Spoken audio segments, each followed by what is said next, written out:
Good morning students. मैं आचार्य हेमचंद शर्मा आज आपके सामने एट्थ क्लास के फोर्थ चैप्टर के अभ्यास लेकर आया हूँ, क्योंकि हमने उसका आदर्श गायन और श्लोकों के अर्थ, अन्वय, शब्दार्थ ये सब पढ़ लिया था। आज हम एक्सरसाइज करेंगे इसकी, ठीक है। तो अगर आपने चैनल अभी तक सब्सक्राइब नहीं किया है तो सब्सक्राइब ज़रूर कर लीजिए। चलिए आज एक्सरसाइज करते हैं। प्रश्न नंबर 1 देखिए क्या है। पाठे दत्तम गीतम सस्वरम गायत। तो ये जो एक गीत है इसको सस्वर गाइए। तो उसके लिए भी मैंने एक वीडियो आपको भेजा था और आप अच्छे से गा सकते हैं, मुझे पूरा विश्वास है। तो आप ज़रूर गाइए। प्रश्न नंबर 2 देखिए क्या है। अधोलिखितानां प्रश्नानां उत्तराणि एक पदेन लिखत। नीचे लिखे प्रश्नों का उत्तर एक पद में, वन वर्ड में देना है। स्वकीयम साधनम किम भवति।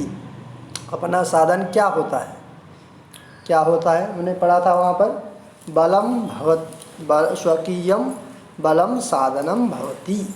तो क्या होगा, स्वकीयम साधनम बलम भवति। तो आंसर क्या होगा, बलम। अगला क्या है। पथि के विषमाः प्रखराः। रास्ते में विषम और प्रखर क्या है, मतलब उबड़ खाबड़ और तीक्ष्ण नुकीले क्या है, पत्थर है। वहाँ पढ़ा था हमने पथि पाषाणा विषमा प्रखराः। तो वहीं से ये लिया गया है कि प्रश्नवाचक शब्द है यहाँ पर पाषाणाः, ये आएगा। उसके बाद देखिए सततम किम स्मरणम। तो हमने इसके बारे में चर्चा की थी कि हमेशा क्या करना चाहिए, किसका स्मरण करना चाहिए। तो किसका करना चाहिए, लक्ष्य का। तो इसका आंसर क्या होगा, ध्येय स्मरणम। एतस्य गीतस्य रचयिता कः। इस गीत के रचनाकार कौन है, किसने लिखा है। श्रीधर भास्कर वर्णेकरः। स कीदृशः कवि ही मन्यते। जो ये श्रीधर भास्कर वर्णेकर जी है, ये कैसे कवि माने जाते हैं, राष्ट्रवादी कवि। क्वेश्चन नंबर 3 देखिए। प्रश्न नंबर 3 मंजूषातः क्रियापदानि चित्वार्धिक्त स्थानानि पूरयत। मतलब जो क्रियापद है उनको लिखना है। क्रियापद क्या होते हैं ये भी पता होना चाहिए, जैसे भवति, पठति, आगच्छति, गच्छति, निधेहि, जहीहि, ये सब क्रियापद है। और क्रियापद सब्जेक्ट के आधार पर, सब्जेक्ट क्या है उसके आधार पर क्रियापद लगता है। देखिए जैसे त्वं पुरतः चरणं निधेहि। तुम हमेशा चरण कदम आगे रखो, तो निधेहि यहाँ पर आया।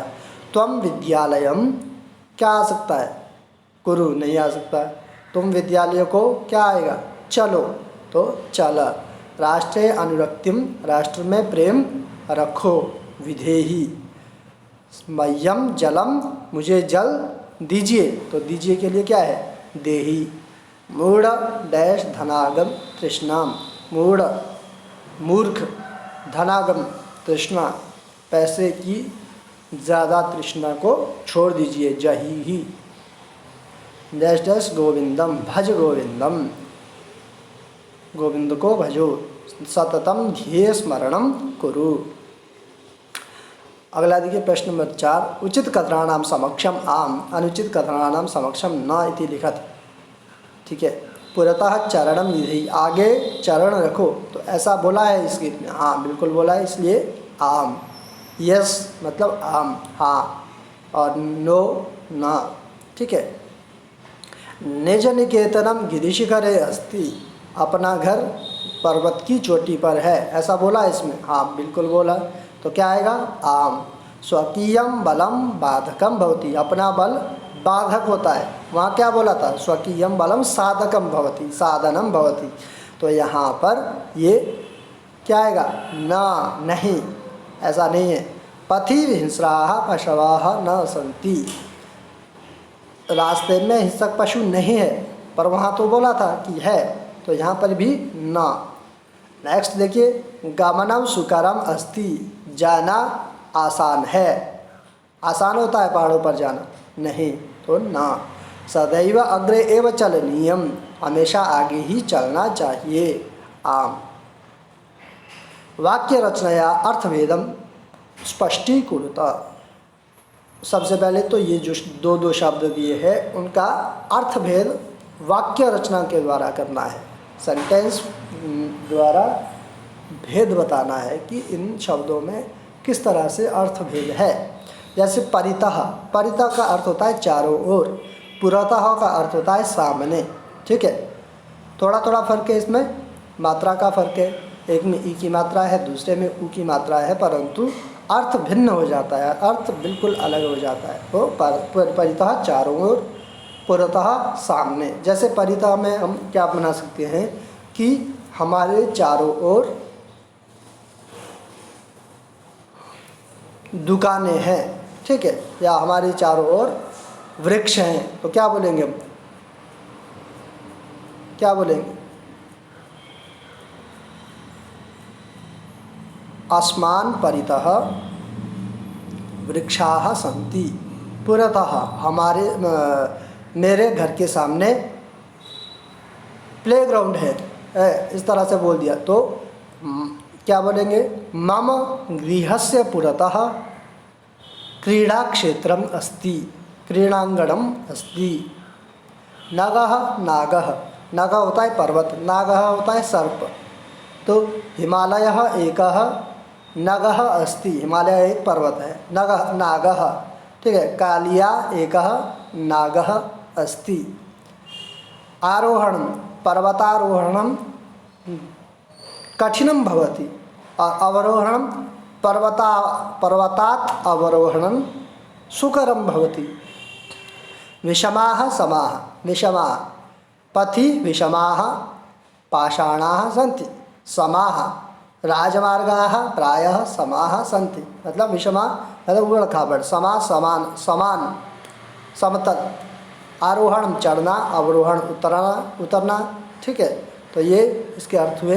यहाँ पर वाक्य रचना भी दे रखी है, तो इसको भी आप देख लीजिए। अगर आपको अर्थ का पता चल जाता है तो आप इसके वाक्य भी बना सकते हैं। अगला प्रश्न देखिए, मंजूषातः अव्यय पदानि चित्वा रिक्त स्थानानि पूरयत। अव्यय पदों को चुन करके रिक्त स्थान की पूर्ति करनी है। विद्यालयस्य, अभी इससे पहले बताया था मैंने, क्या आएगा? पुरतः, विद्यालय के सामने एक बगीचा है, एक उद्यान है, ठीक है। सत्यम एव जयते, प्रसिद्ध उक्ति है ये, सत्यम एव जयते, सत्य की ही जीत होती है। किम भवान स्नानम कृतवान, क्या तुमने स्नान कर लिया है? खलु, ऐसे वाक्य के अंत में खलु आएगा। सह यथा चिंतयति डैश डैश आचर, यथा तथा, यदि तर्हि, है ना, यद्यपि तथापि, ये दोनों ऐसे आते हैं अगर वाक्यों में आए तो। यथा के बाद तथा आएगा, जैसा सोचता है वह जैसा सोचता है वैसा करता है।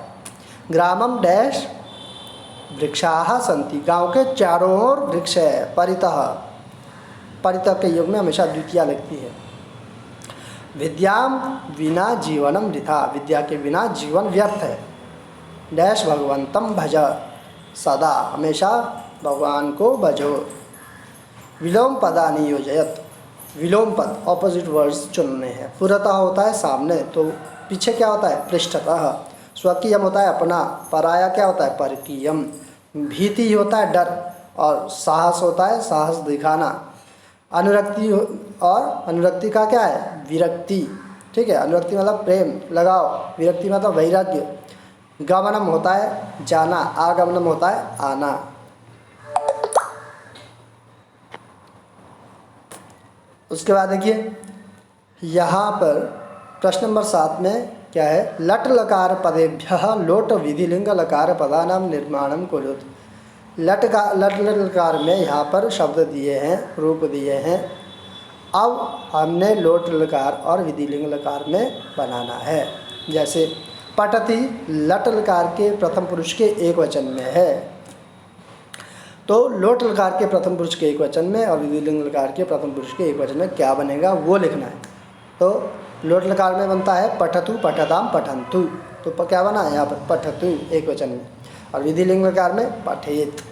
खेलसी ये लट लकार के मध्यम पुरुष के एक वचन में है, तो वैसे ही आगे भी बनाना है। तो क्या बनेगा यहाँ पर खेल और आगे खेले है। इधर क्या बनेगा खादंती, ये कहा है प्रथम पुरुष के बहुवचन में है, तो यहाँ पर क्या आएगा खादंतु, खादतु, खादताम, खादंतु, खादंतु। ठीक है, इधर क्या आएगा खादेयुः। पिबामी, यहाँ क्या आएगा पिबानी, और विधिलिंग में क्या आएगा पिबेयम। हसतः का क्या आएगा हसताम, और देखिए हसेताम। नयामः का क्या आएगा नयाम और नयेम। ओके, अब देखिए नेक्स्ट, अधोलिखितानि पदानि निर्देशानुसारम परिवर्तयत। जो ये ब्रैकेट में दिया है कि किस विभक्ति के किस वचन में परिवर्तित करना है वो बनाना है। गिरि शिखर का सप्तमी के एक वचन में क्या बनेगा, क्या बनेगा गिरि शिखरे। फल का क्या बनता है फले, फलम, फले, फले सप्तमी के एक वचन में, वैसे ही गिरि शिखर का यहाँ पर क्या बना गिरि शिखरे। पथिन शब्द का सप्तमी के एक वचन में क्या बनेगा पथिनी। ठीक है, पथिनी या पथि। राष्ट्र का चतुर्थी के एक वचन में क्या बनेगा राष्ट्राय। पाषाण का सप्तमी के एक वचन में पाषाणे। यान का याने, द्वितीय बहुवचन पूछा है तो क्या बनेगा यानानि। यानम याने यानानि, यानम याने यानानि। तो शक्ति का प्रथम आएगा एक वचन में क्या बनेगा शक्ति ही, विसर्ग लग जाएगी। पशु का सप्तमी के बहुवचन में क्या बनेगा पशुषु, पशुषु। यहाँ पर देख लीजिए, यहाँ पर आंसर भी दे रखे हैं इसके। और देखिए अयोग्यता, योग्यता विस्तार, भाव विस्तार। डॉक्टर श्रीधर भास्कर वर्णेकर, जिनका जन्म हुआ था 1918 में और उनका देहावसान हुआ 2005 में, वो नागपुर विश्वविद्यालय में संस्कृत विभाग के अध्यक्ष थे। ठीक है, संस्कृत डिपार्टमेंट के वहाँ पर वो अध्यक्ष थे। उन्होंने संस्कृत भाषा में काव्य, नाटक, गीत इत्यादि विधाओं की अनेक रचनाएं की। 3 खंडों में संस्कृत वाङ्मय कोश पर का भी उन्होंने संपादन किया। इनकी रचनाओं में शिवराज्योदयम महाकाव्य एवं विवेकानंद विजयम नाटक सुप्रसिद्ध है। ये बहुत अच्छे विद्वान हुए हैं, इन्होंने बुक्स भी लिखी हैं। तो अब ये जो गीत है इसमें पज्झटिका छंद का प्रयोग है। इस छंद के प्रत्येक चरण में 16 मात्राएं होती है। हिंदी में इसे चौपाई कहा जाता है। भाषा विस्तार, न गच्छति इति नगः, जो नहीं जाता है नहीं चलता है वो क्या होता है नगः, पर्वत होता है। पतन गच्छति इति पन्नगः, गिरते हुए जो जाता है उसको पन्नग बोलते हैं। उरसा गच्छति इति उरगः, जो उर का प्रयोग करते हुए चलता है उसको उरग बोलते हैं। वसुधारयति इति वसुधा, जो वसुओं का धारण करती है उसको वसुधा बोलते हैं। खे गच्छति इति खग, जो आकाश में चलता है उसको खग बोलते हैं। सरति इति सर्पः, ठीक है, जो सरकता है उसको सर्प बोलते हैं। तो इस तरह से आज का ये वीडियो हमारा संपन्न हुआ। आपको ये वीडियो, अगर इस वीडियो से आपको थोड़ी सी भी हेल्प मिलती हो, मदद मिलती हो, तो आप चैनल को सब्सक्राइब करना बिल्कुल ना भूलें, ताकि आपको जब भी कोई नया लेसन मैं लेकर के आऊँ तो उसी वक्त उसकी नोटिफिकेशन मिल जाए। थैंक यू, धन्यवाद। मिलते हैं कल नए वीडियो के साथ।